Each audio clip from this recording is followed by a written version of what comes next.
Hey guys, Sarah here. Welcome back to another video in the LEGO City, but I'm not in the LEGO City yet because I'm actually checking on packages. So I have a lot of Bricklink packages that are starting to come in for this fantastic custom modular that I had a tried and true LEGO fan designer collaborate with me on. Yes, I actually commissioned a modular building for my city, actually a double modular, so it's not even just a single one, it is double, and I can't wait to share with you the process and then the finished result. So we're gonna do this over a series of a few videos.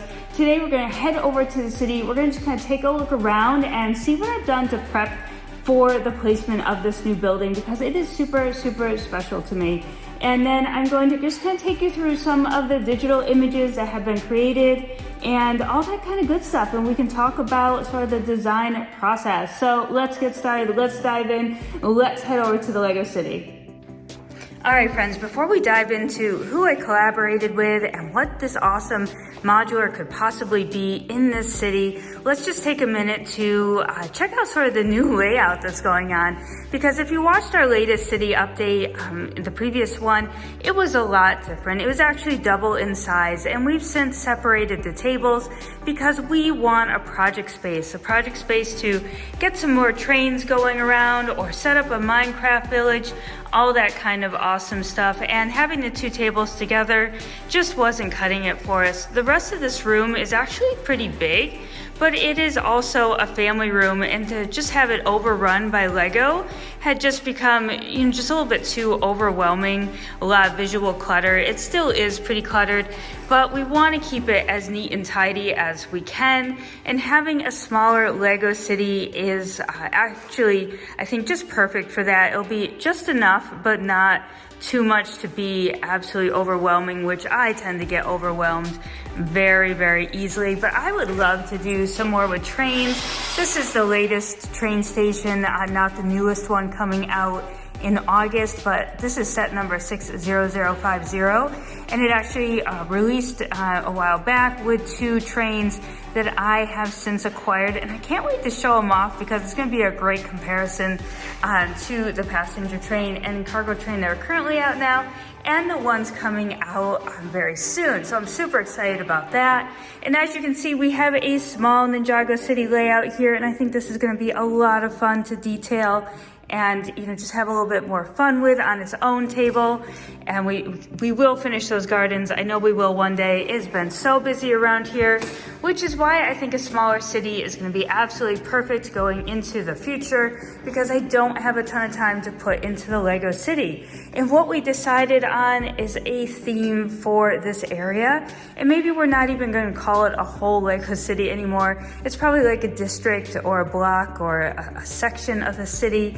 It's going to have an ocean, seaside theme, which I absolutely love. I love anything having to do with water, being by the water, walking along the beach, staring at water, watching the dog swim in water, anything related to water I love, which is why I've been talking about these water plates always being a feature in the city probably for quite a while now. With everything else that has changed over the months in the LEGO City, the water has been a really common theme, and frankly, I absolutely love it. So we're not going to have a lot of the traditional LEGO buildings that you're accustomed to.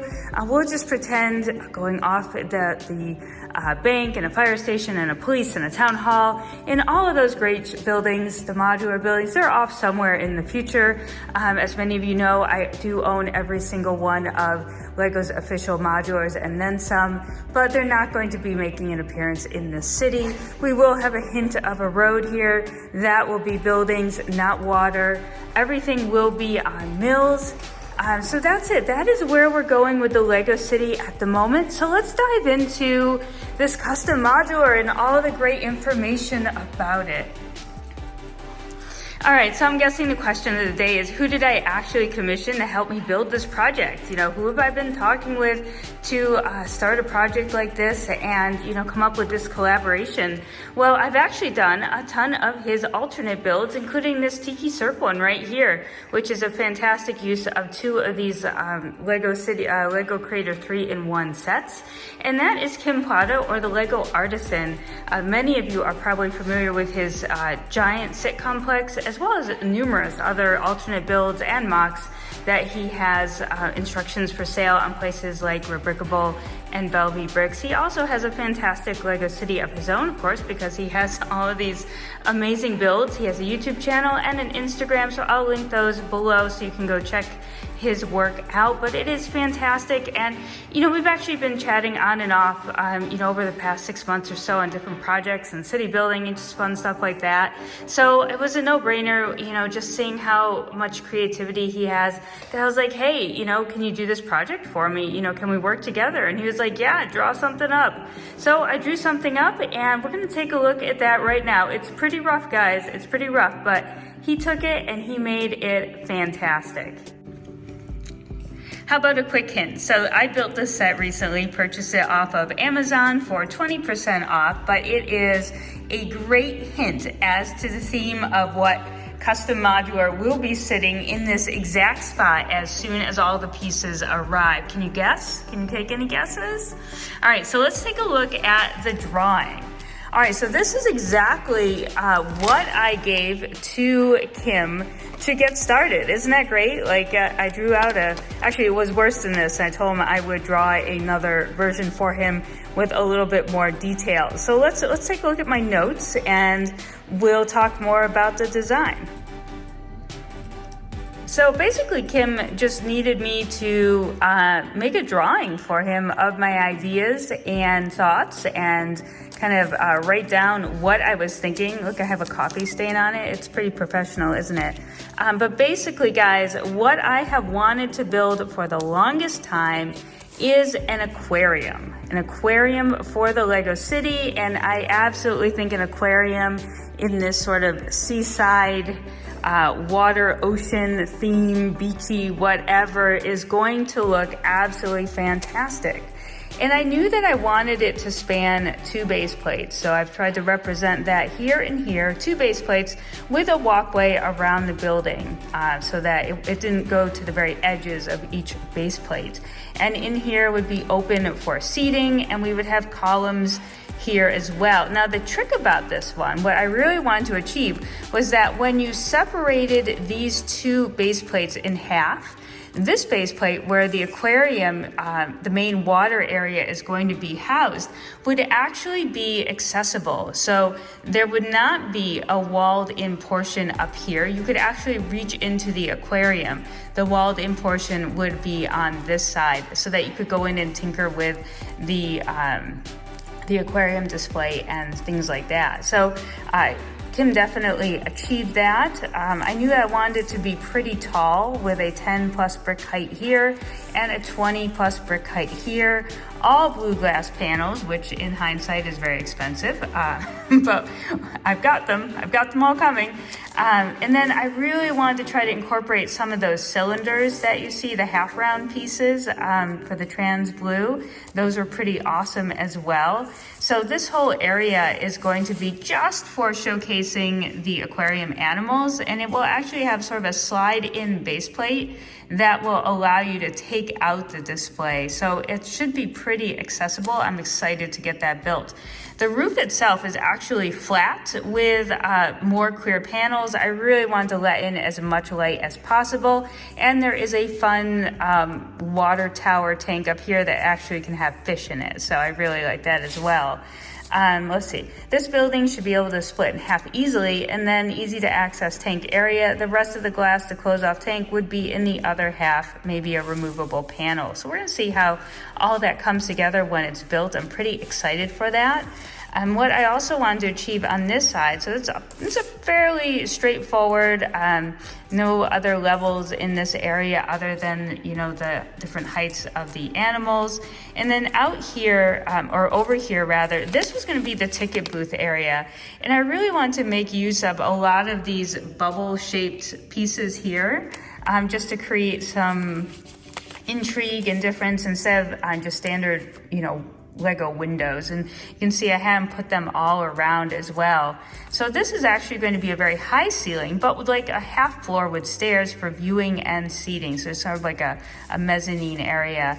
The bottom area would be for the main viewing and small tanks around perimeter, lots of clear glass. So we really want to make this as light and airy as possible. Got the bubble dome window, small ticket area. There's even a little gift shop in there. And once I show you the actual images, it'll really come to life. A 3D, I wanted a brick built sign. Wait till you see what he came up with.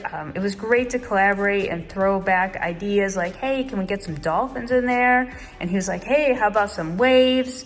So there's a lot of area for us to work together, but it was so super simple. We just sort of went back and forth on Instagram, and his ideas were spot on from the very beginning. I feel like, you know, he just knew exactly what I wanted to achieve with this. So I'm super excited. So let's pop up some pictures. We'll put them up in the front here and we'll talk about them. I think it'll be a lot of fun to see them come to life. Finally, it is time for a picture reveal, and these are so awesome. Here is the first one that gives you a great idea of what the two base plates are going to look like, and the aquarium half on the one base plate, and just kind of the setup with the columns and the ticket booth on the bottom that I showed you in the drawing. And then as we move into this next picture, you can kind of get a better idea of the finished product with the ceiling, the roof in with the clear panels, all of those awesome domes, and just another look at the half round plates or half round pieces that come out on the side. But inside is where it gets to be a lot of fun, of course. Now, it's pretty plain here. There's a lot of aquarium tanks and such, and just minimal seating. And I asked for it to be really low-key inside because then I can add what I want, and that's fine, absolutely fine.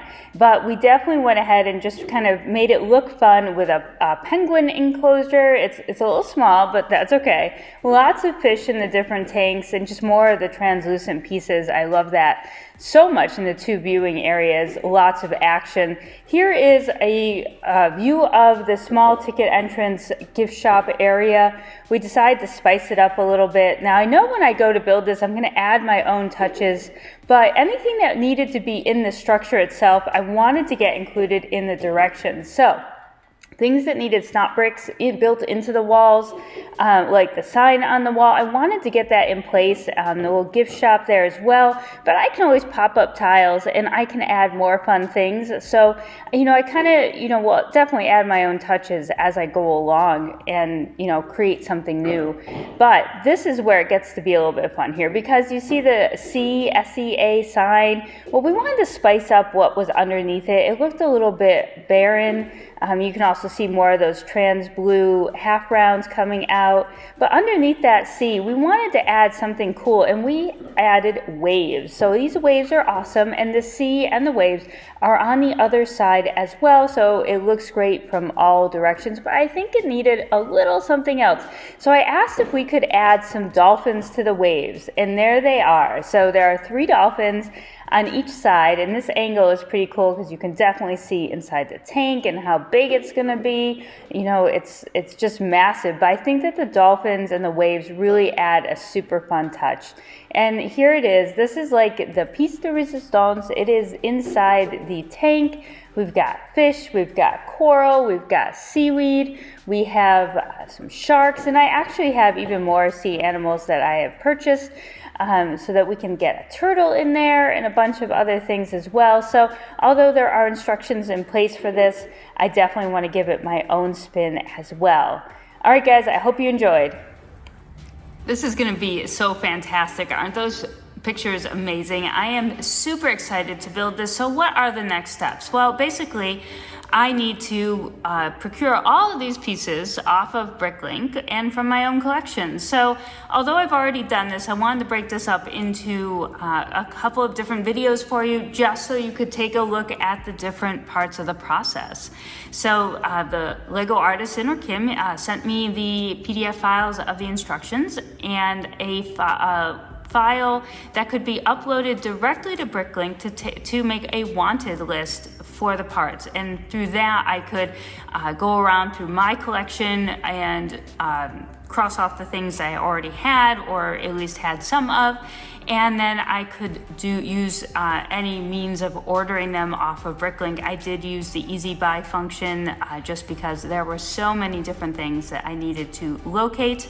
That went the smoothest for me all around. So I'm going to show you that process in the next video. I'll show you the pieces that have come in, and then we're going to get started building in the third video. So look out for more of these. If you want to see the progress of this custom modular aquarium, make sure to like and subscribe, and we'll see you in the next video.